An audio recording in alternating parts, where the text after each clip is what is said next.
Who have we got? Then Helliwell, Frank, Caroline, Phil Atkinson. Where are you now? Isle of Skye, Phil? Or yeah, I thought you were. Erie, Adrian, Grant Foster, now on a red wine rather than rosé like last week. There we go. We got Matt.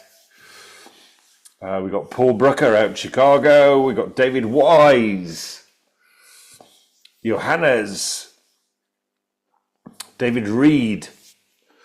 We've got Linda Weatherly, not on the sofa. We've got Jeannie. We've got Caroline's iPhone, though I recognize that as being Caroline de A. Hi, Caroline. And we've got Roger. And now we've got Julia. Hi, guys.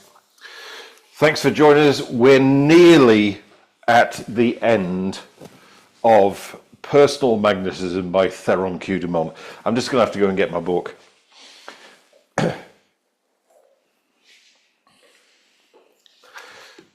When I saw this book and thought about doing a Masterclass series, I thought it would be really quick and short. It seems like we've been running it all year. I know we haven't. But there's so much in this book, and I think we're in the penultimate chapter.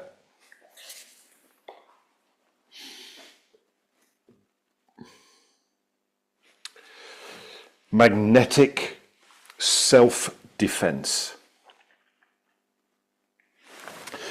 And I was talking to Sally today, and I was going like, actually, I don't think we'll do. I think this will be the last one, because the last chapter I thought would probably, we've already covered it anyway, because it's the last chapter is the power of controlling others. But then I read it, and actually I thought there's some pretty good stuff in there around sensory acuity. So we will do another one. I was thinking tonight might be the last one. So magnetic self-defense.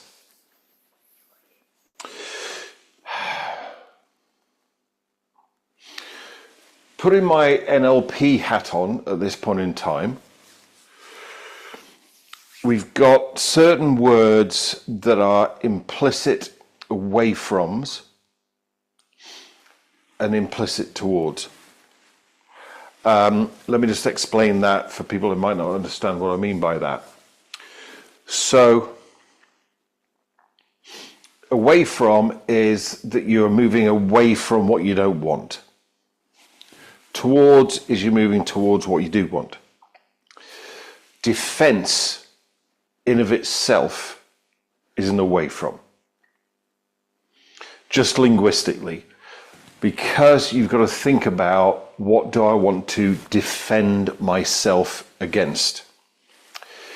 Equally, protection linguistically is a away from, because what do you want to protect yourself against? Safety is towards, quite different. So the whole idea of magnetic self-defense. Okay, let's have a look at this. Now, so then it's like, where's your attention? Is it on being safe? Or is it on protecting yourself or defending yourself? My idea would be the best thing to do would be to go for safety. Now, and again, you've got this whole mindset from Theron Dumont as being, you know, the personal magnetism duel, the fencing, in this chapter he actually says in boxing you've got to learn to defend yourself as well as being able to punch other people. So it's always he's got a very combative mindset, which I think, does it exist on the planet today? Yeah, it does.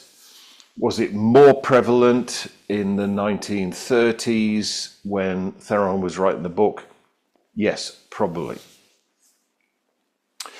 Then the chapter turns quite interestingly in the middle of the chapter, because he says that, you know, if you've got somebody coming at you with their personal magnetism and their direct command, etc., then, you know, don't, that's an away from it in of itself, so excuse me for a second.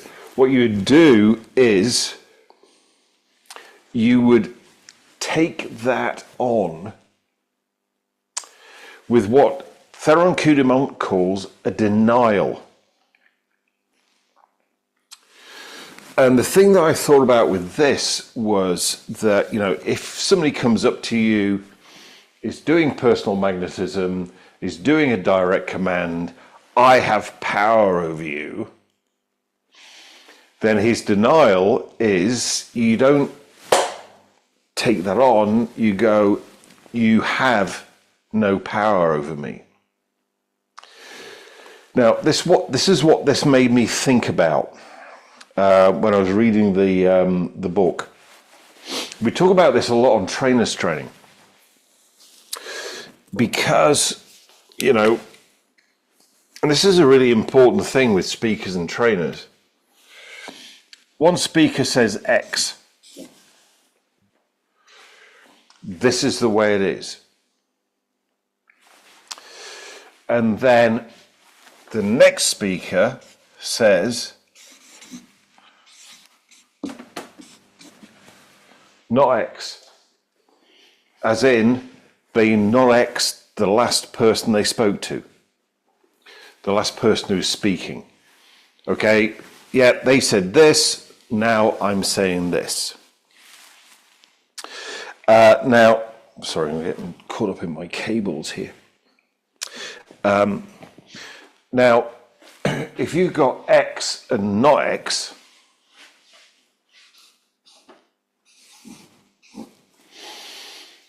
it equals 0.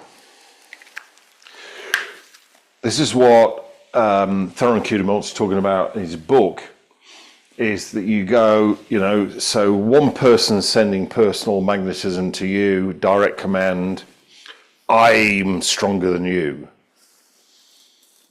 You go, and obviously the whole thing about don't think of a blue tree didn't exist in Theron's day. No, you don't have power over me, equals 0. And he says in the chapter that this doesn't attack the other person's personal magnetism. It doesn't remove the other person's personal magnetism. What it does is it means it won't have any impact on you, because you're putting that out to the same amplitude as that, which will equal that, 0. So it won't have any effect on you, but it's a very personal system. So then I became more okay with the chapter, to be honest. But then it reminded me of a time, just unraveling the cables here, a time when, this would be early 1990s, and I was having some experiences which I, in my perception, put down to people sending me bad stuff. And I asked Tad, what should I do about this? And Tad said, I can't believe you've even asked me that.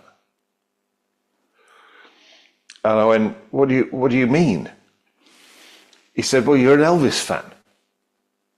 I went, yeah. And he said, and one of Elvis's most popular songs in the 60s was Return to Sender. You know, the Return to Sender, address unknown, no such number, no such zone. I'm still not getting it.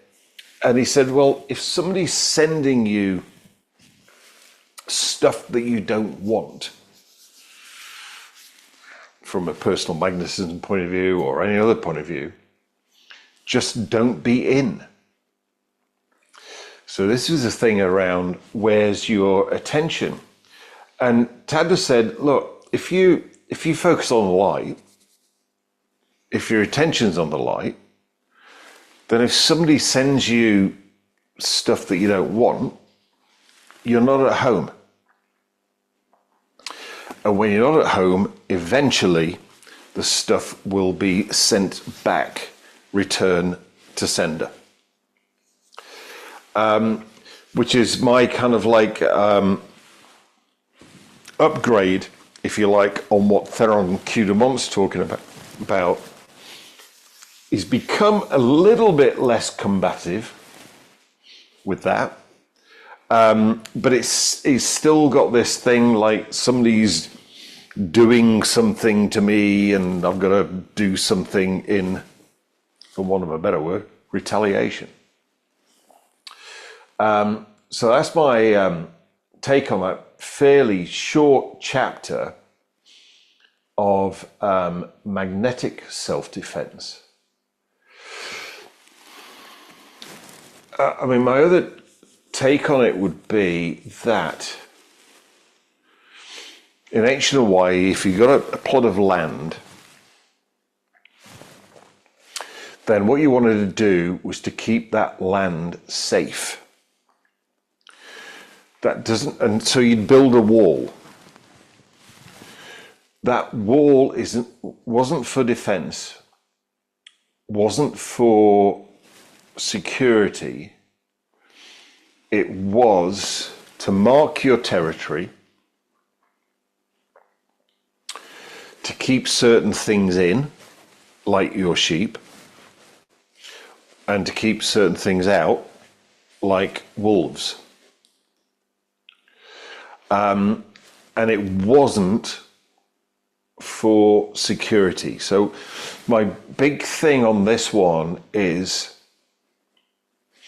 to do whatever you need to do with what you know about, to remove any idea that you need to defend yourself, that you need to protect yourself, and focus on you will always be safe, provided you focus on the light. Now, I think we might have talked about this in previous sessions, but I think it bears repeating. A lot of people go, I need to defend myself against the darkness, whatever. The darkness actually doesn't exist. Darkness is just a lack of light. At night, when I come downstairs sometimes and all the lights are out, it's totally dark in here. And what I do is I switch on the light and the darkness disappears. That's how to stay personally magnetically safe. And that's what you put your attention on. So that's my take on that chapter. So if any of you guys have got any questions about that, then put it in the chat, and Sally will do a usual job of managing the questions absolutely amazingly.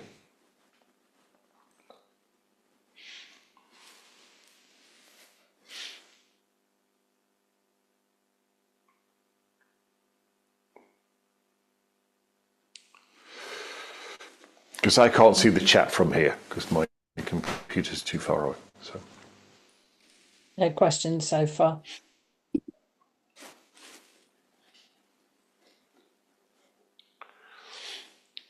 that's either because I've done a really good job or a completely crap job. I've got a question, David. Who's that? Julia. Yes. I recognise your voice. I can do that completely auditorily. Good. So my question is around attention. Mm-hmm. So I hear you on where is one's attention and to put one's attention on the light. Yep.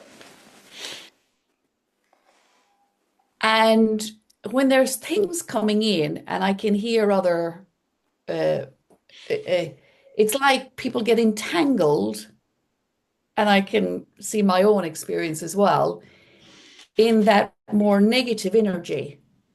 So I see attention as like a weighing scales. In a way, it's like if one puts one's attention on the light, the more one puts one's attention on it, the weighing scales at that side is getting more. And in situations that are more challenging, and say may go on for some time, how can one put one's attention more on the light? It seems to me it's more as even as I'm talking to you and speaking about it, there's something like it's a decision, it's a belief, it's more of a focus on that.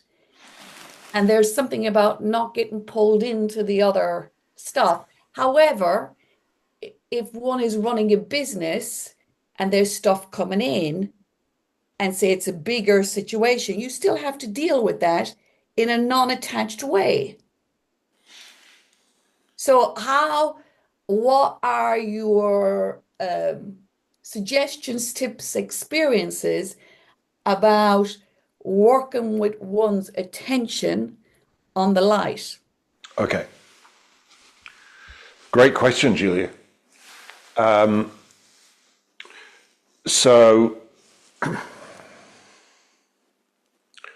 And your question actually goes through a number of the Diltz's neurological levels.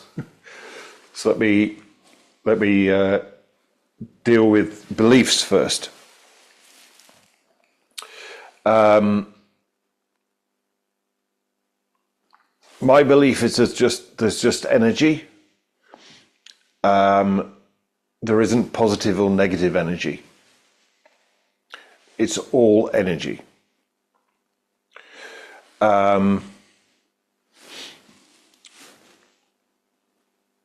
It's just how you respond to that energy,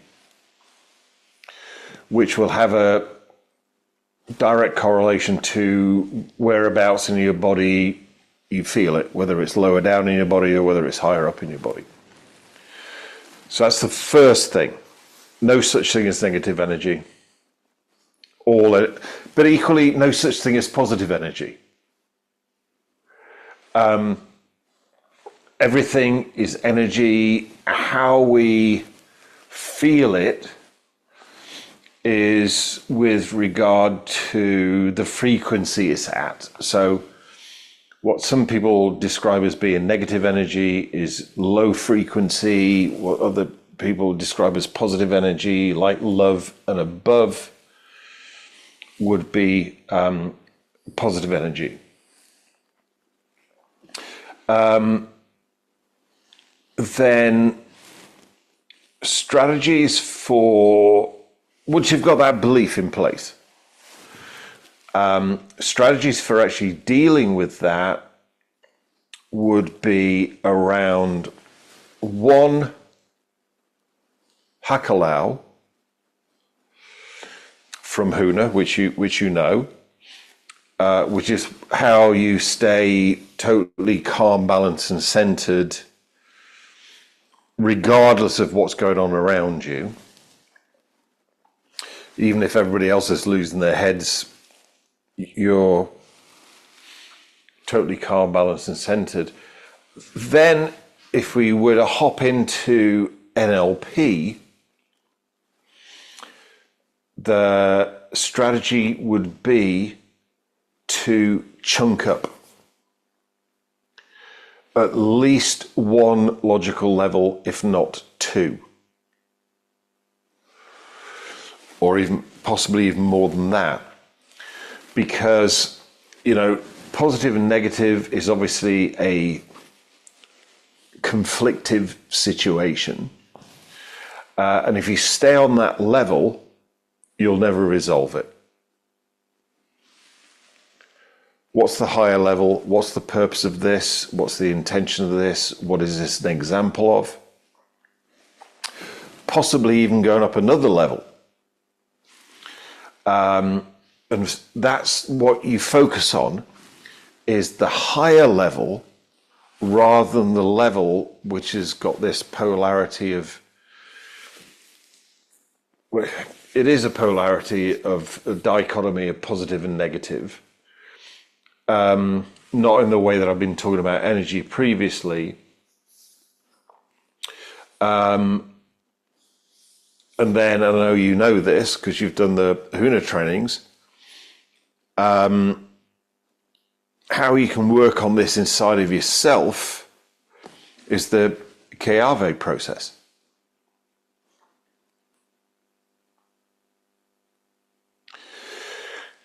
And the most important thing is you focus on what's your outcome. And it's totally okay if the other party doesn't want the same outcome as you, is to actually say, thank you, bye-bye. I'm walking away.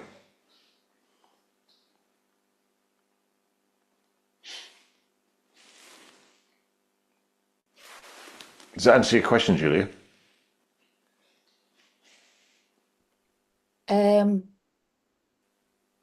That's a no, by the way. It does in one way, and then there's another way where maybe it's actually, as I'm thinking about it, it's actually my response to it. So the more I do the Keave process inside, however somebody comes, and if they keep trying to pull me in, then it's taken that space and it's right, what's my outcome? Okay. So I'm just wondering, it's if, like, say, in larger things, or say in a business, there's somebody I know at the moment, and it's like the person's coming into the business, or whoever's coming into the business, and what they're doing is not great. And it's like you still have to be, as a business, address the situation and be neutral and ask the questions.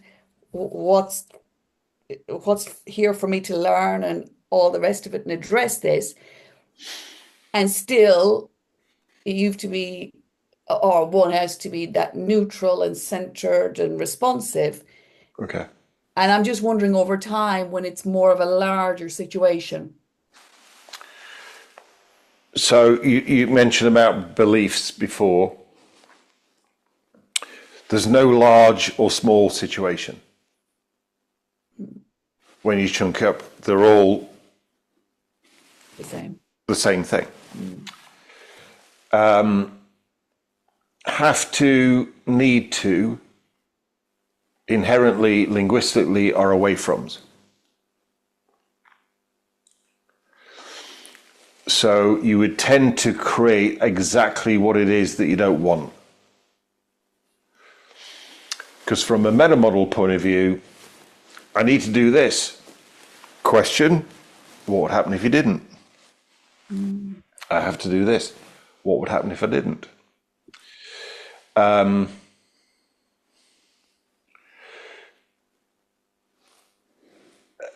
it's the have tos and the needs to that hooks you in. Yeah. It is. I can see it as you're saying there, because I can hear it in a business situation. It's like I can hear what this person is. It's like it's that have to, it's I need to do this from a business and at that level where it's been addressed. And actually, that's the level it's coming in at as well. Yeah. So you got to go at least 1 or 2 levels above. And I'm just feeding your words back to you, by the way. Yeah, no, I hear you. I'm thinking of the situation, David, and because actually I was speaking to the person. So I was like, I got really curious, especially in the context of we're doing this.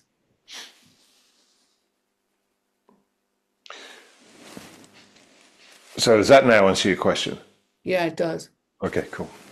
Thank you. Thank you, Julia. Bless you. Good question. Roger is up next. Roger, my man. Am I duly unmuted? Yep. Sorry, dude. Yeah, that really was a good question, I have to say. Yeah, it's got me thinking. Following on from that, if I might, do you mind a quick point of clarification? Chiavo. Sorry, I know I should know this. I've been on the course. What remind me what that is? Chiavo. Chiave. I was just testing. Yeah. You were testing, yeah. So it's something we're teaching Huna Level 1. It's actually one of my go-to processes. It works on symbolic magic absolutely brilliantly. And it's based on the Hawaiian creation story. And all the creation stories around the planet are all symbolic. So if you get somebody to fully associate into the symbology of creation, then everything is created as a dichotomy. So there's a dichotomy of me and you, Roger. There's the dichotomy of me and everybody else on this call. There's the dichotomy of me and my bar stool, of my flip chart, of my lights. So everything in reality is created as a dichotomy. That appears to be beyond the question, although of course it's always a model. And if you've got this symbol for how we so everything's a dichotomy. The question is, does the dichotomy work for you or not? Is it in balance? Now, currently, the dichotomy with this bar stool works pretty well. I've got another one of these upstairs where one of the legs is broken. And I have to be a little bit careful, otherwise I could fall off the bar stool and hurt myself. So every dichotomy either works, is in balance, or it's not. So with the Chiave process, what you've got is, if you've got a dichotomy that isn't working for you, a dichotomy with a person or a thing that's causing you conflict or resistance, then what you can do is the Chiave process to dissolve the existing dichotomy by running creation in reverse, and then run creation forward to create the new dichotomy as the way you want it to be. Oh, that's great. Do you mind if I ask? That's great clarification. Do you mind if I ask the question that I had in mind? Yep. Yeah. So it's the business application. So in a business situation where I'd be doing, let's say, what I'd call a value breakthrough workshop. They're quite high risk, but the idea is you get all the right people in the room. Yep. And you actually go out of your way to get the biggest troublemakers, the rebels, the oddballs, the whole lot, and the bosses in the same room. It doesn't always work, but if when it works, it's quite powerful. You'd recognise all that. Yep. So the energy of difference, in other words, we're using. Now, here's the problem. I normally have to explain to people that where value comes from, and you can work out value mathematically, but essentially you have to explain to people the difference between an input, which is what politicians talk about. We spend your money, and aren't we doing well spending more and more of your money? That's an input. An output would be how many operations we're doing in hospital, or how many arrests we're doing in the police, and the outcome is what the stakeholder actually experiences, good or bad. So it's very, very close to where you were talking there. So it got me thinking, could you use this sort of thinking that you've taken us through to help align intentions across I hate the word diverse, but a diverse set of people who have got very different mental models and so on, plus people who are out and out, don't want to change their views, and they just assume everybody else is wrong and they're right. That kind of situation you're in as well. So it can be quite tough there, and you don't want to. I'm trying to take your training here. It's no good trying to get everybody to have the same values. That's a mistake. They're not going to have the same values. What you want to do is causally structure a business model so that you are aligning intentions from people who have different values, if that's making sense. Sorry, I'm going on a bit here, but do you follow my gist? Yeah. I'm just wondering if this lovely thought process that you've taken us through could be used for that. Well, I think, going back to Julia's example, I think I believe it's really important to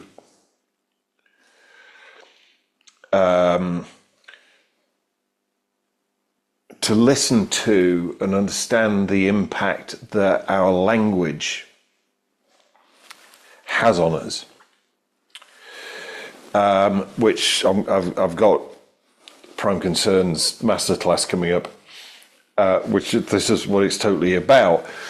But, notice diversity.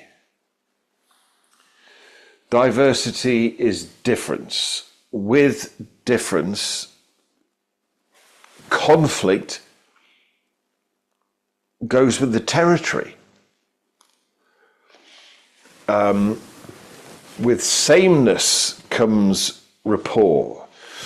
Now, as you quite rightly say, Roger, it doesn't matter about people having the same values. What is important is that they are aligned. And this was a process that I taught out in Japan. It's day 5 of a 5-day training I did, which was how to create high-performing teams. was, what is the process of taking a team, taking a group of people, and enabling them to align their values so you get a high-performing team.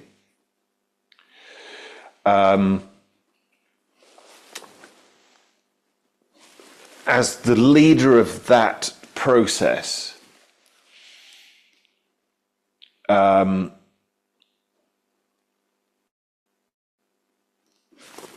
it's important to remove from our thinking the whole thing about diversity, difference, etc., and going, there's always, if we chunk up high enough, which is what I was talking to Julia about, if we chunk up high enough, then everybody will agree. Then it's the process of coming back down to a level, you're talking about a business example, to a business example where we, collective, can take constructive action to make those joint agreements create business results. Yes, the Keave process, I think for most business environments, it would be a little bit too esoteric, a little bit too woo-woo. And it's a model, actually, that you, because it's a symbol and it's a model, you can map onto any other model. So I've taken the Hawaiian Keave process and I've mapped it over to the Christian model of creation. I've mapped it onto the Hindu model of creation. I've mapped it, and this is with clients, I've mapped it onto a Judaistic model with Kabbalah. And then also, you know, I introduced my business partner James into it, and he's not into woo-woo at all. And I just gave him the Huna version. He went like, "You're talking quantum physics." So once you get the power of symbology and reverse symbology to uncreate, and then running the model forwards again to recreate, then yes, you're quite right, Roger. And I believe you could actually, I've never done it, transfer that into, well, not consciously anyway, into a business environment. Brilliant. Brilliant. Thanks very much. That's really all right. Great. Really Cheers, great. mate. Great to speak to you again. And you.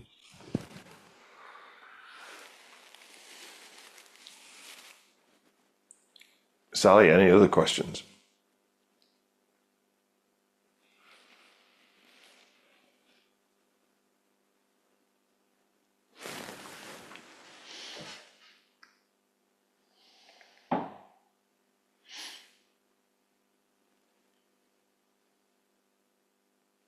Paul Brucker has a question, David. Hi, Paul. How's Chicago? I know earlier in the sessions you were talking about win-win in terms of two people with their own magnetisms going at each other, and kind of in this context, self-defending yourself. I can see kind of like putting up a shield and saying whatever I'm not taking in what you're sending me. This is not about me. I'm out of here in terms of what, the energy that you're sending me. If you're in an argument and a conflict, I know, for me, I have problems just, going, I'm staying behind this shield. I'm going to think about what I'm going to say before I'm going to say it. I'm going to, as you were saying, look for some kind of an alignment, look for some way I can make a win-win out of this, that, instead of just knee jerking, being angry.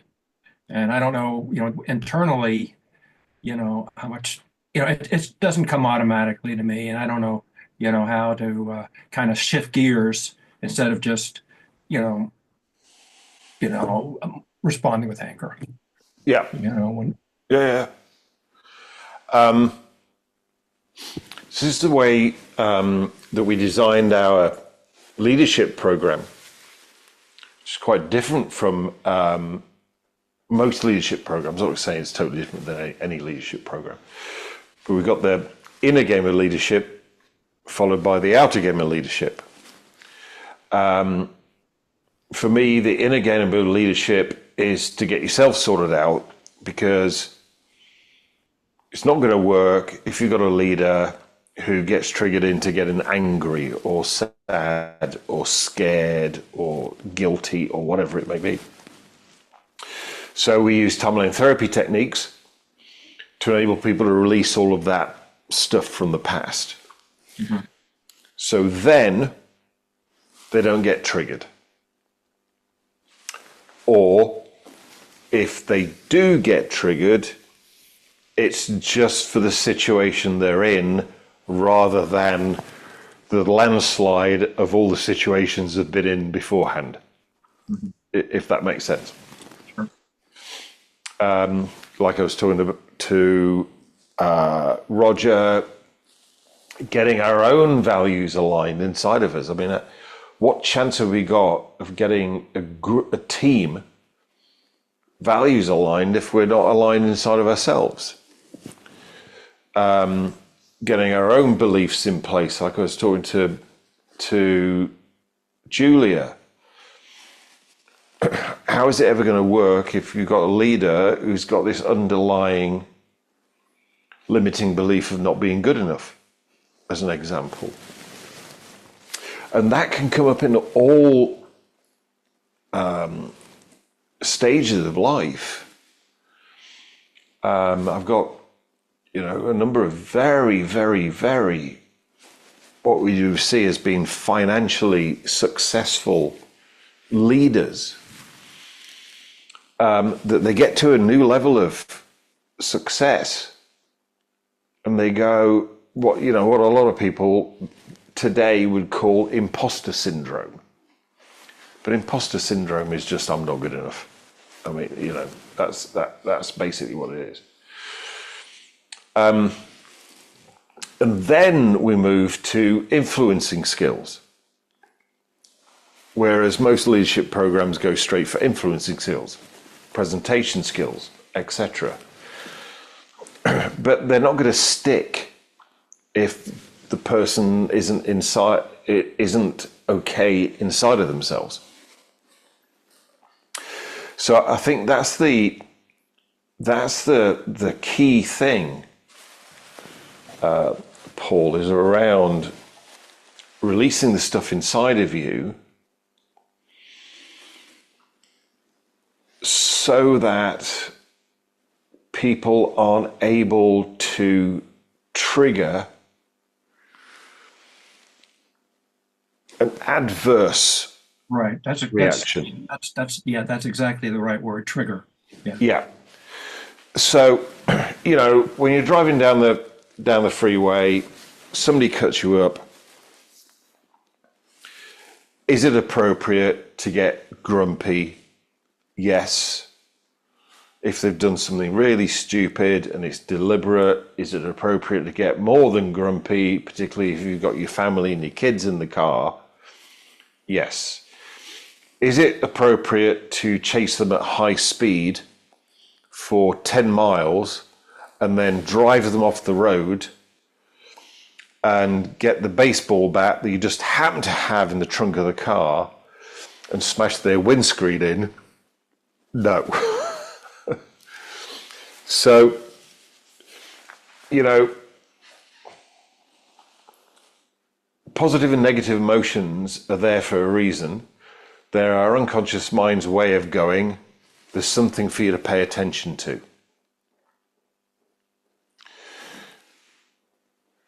And if, I haven't got a glass here actually, but if the glass is like really full and a little thing comes along and tops up the glass overflows. And that's where you get the adverse reaction.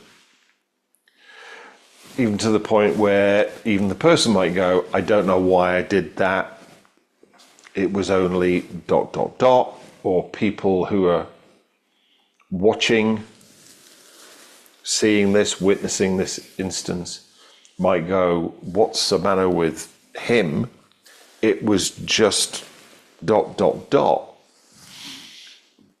And that's really where I believe things like timeline therapy and HUNA are really valuable tools, because it enables people to reset and have appropriate emotional responses.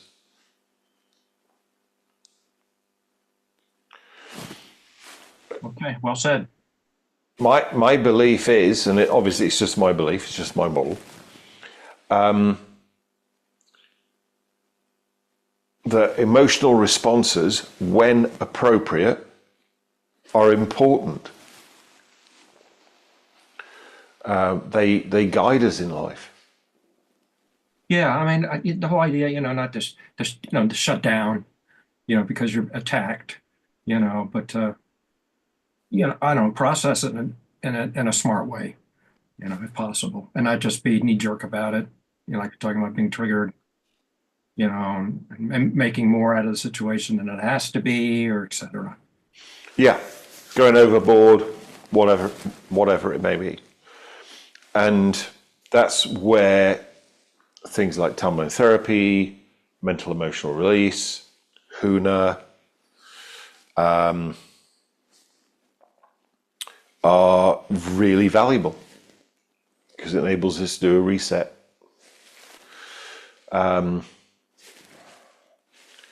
I know they work because, Sally and I have worked. I was asking Sally how many veterans we work with, and she reckoned it was about 2,000 or 3,000. And their life was a life of being triggered into massively adverse emotional responses. And they come and do 3 days with us and gone. But yeah, I think that's the thing. Does that answer your question, Paul? Yes, indeed. Thank you. Cheers, mate. Thank you.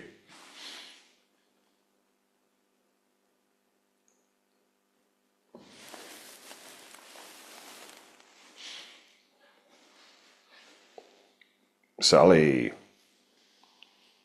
Okay, so no further questions as far as I can see. My internet is a little dodgy though, but I can't see any further questions. So if anybody has a question, wave. Your internet's a bit...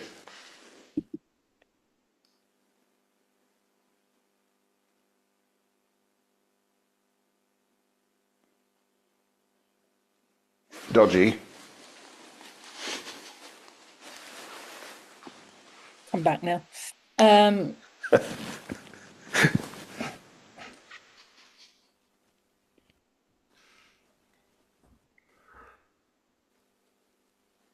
Apparently you've muted everybody.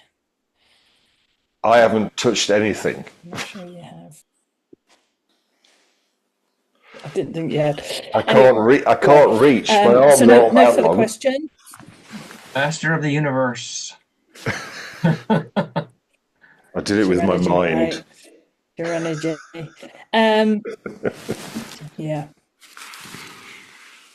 No, so no further questions. Okay. Cool. So we'll Do you want to talk about what we've been working on this afternoon? Yes, I was just about to say that. So we've got one more session on personal magnetism. Although the chapter title is The Power of Controlling Others, which we've already kind of like talked about a lot so far. But there's some examples in there, and there's some really great stuff around. Because I was going to say, okay, we're not going to do that chapter. But then I looked at it and went like, actually, there is some valuable stuff in there. It's just the title that kind of like switched me off. So we will do another personal magnetism session next week. What we've been getting a lot of requests for, and I talk about this on our trainings, is the whole idea of that and it's completely different than personal magnetism, by the way. It's more Huna, it's more esoteric, more whatever. That our unconscious mind is an animal. In fact, before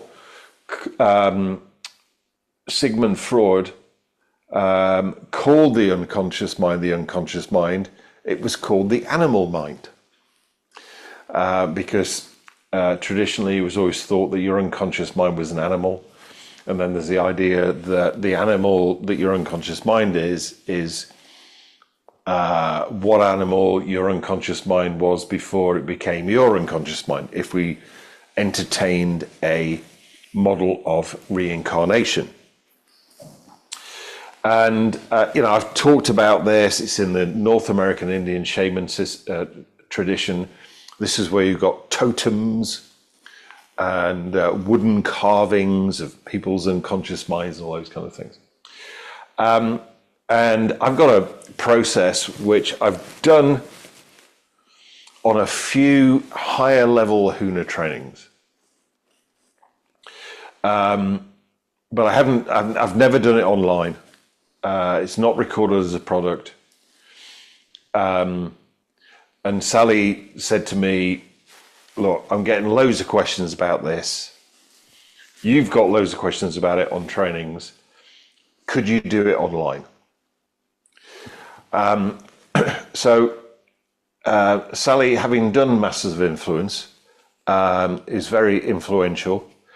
So she's managed to talk me into doing a session next week on how to meet your unconscious animal, and also how to discover your unconscious mind's name. Which, when I first did it around about 70, 80 years ago, was a very powerful experience for me. When I discovered that my unconscious mind was a Black Panther, which didn't have positive connotations for me at the time, because when I was a kid, there was a serial murderer called, in the north of England, called the Black Panther. So me being the Black Panther was like, and then I got a name which I would never have even thought of. But then I did some research on the name. And the name in various languages is related to Black Panther. So I did come to the conclusion that I couldn't make this stuff up. So we're going to do that. It's a 90-minute session. If you're in with that, if that's something you'd like to do, put either a thumbs up or an in the chat box. and Sally will get the details to you. We've literally just been working on this afternoon. So,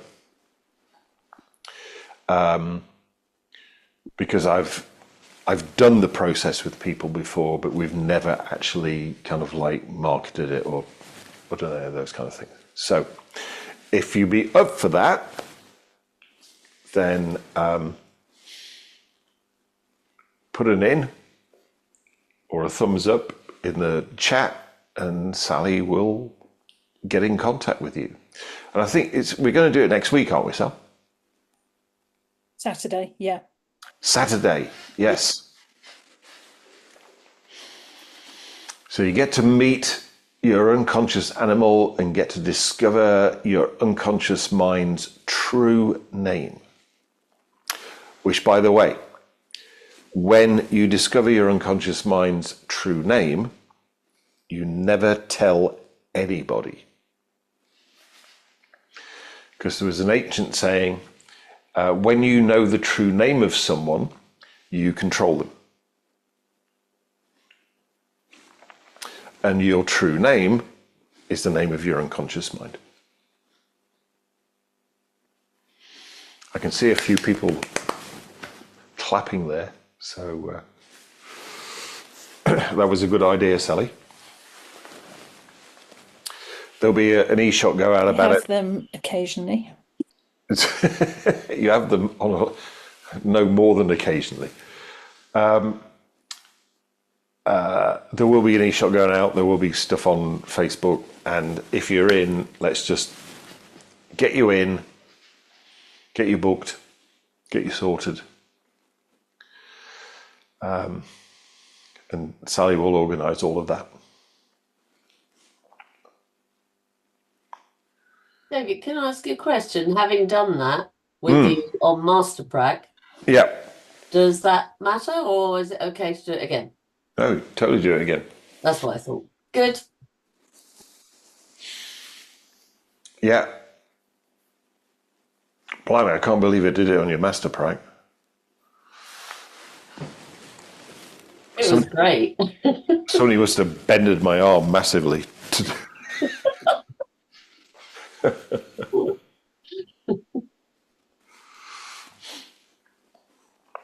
But when you've done the process, the other thing that's interesting is that then I would look at somebody and I'd know what their unconscious animal was from their face, from their behavior, from the way they dressed. It's quite a major thing. 26th of April. Okay. 11 a.m. We're going to do 2 on a Saturday because we've got a lot of people wanting to do it from the US. We've got a lot of people wanting to do it from Australia. We've got a lot of people want to do it from Europe. And I just cannot get my head around being able to come up with times where it would work for everybody. So I just said, Sal, let's just fucking run 2.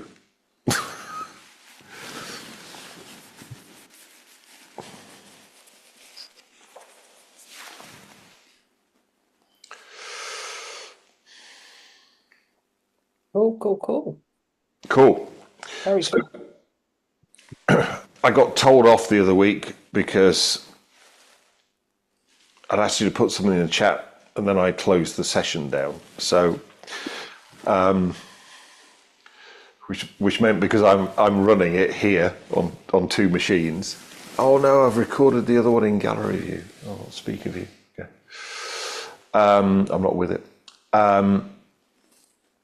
Then make sure you've put everything into the chat, and then we will say a hooey ho.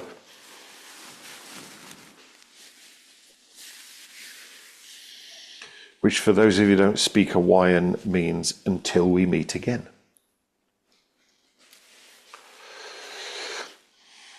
Maybe that's where Vera Lynn got the idea from.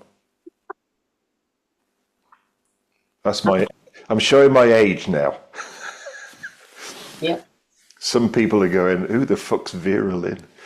But there we go. All right, guys. She's a lovely lady. Thanks for being here. See you next week. If not- Saturday. on Saturday for discovering your unconscious animal. See you, Adrian.